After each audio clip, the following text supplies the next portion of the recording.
exploding pages. What was the point? The technical brilliance of the Mossad operation was not in how the pages were manufactured nor in the way the explosive was disguised or concealed. The exploding pages that killed at least 12 people and injured 2,800 others in Lebanon and some adjacent places last Tuesday were mostly just a new wrinkle on the exploding cell phones that Israel had used to assassinate its opponents in the past. But there was one major innovation.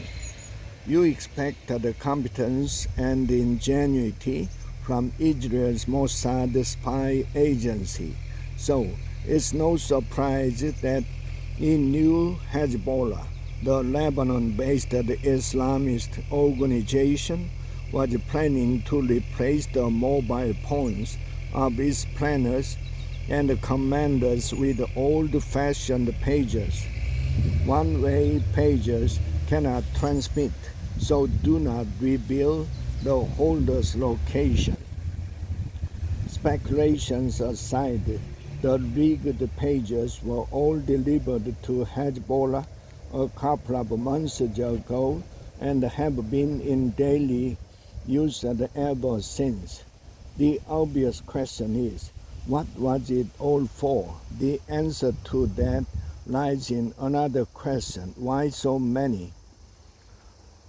Normal Mossad assassination target one or two key figures in militant Arab organization. That is exactly what the Israeli government would want to do on the day it finally launched its long-threatened invasion of Lebanon to destroy Hezbollah. Through such an operation is unlikely ever to succeed. After 11 months of fighting, the Israel Defense Forces has not even managed to destroy Hamas, a far weaker foe.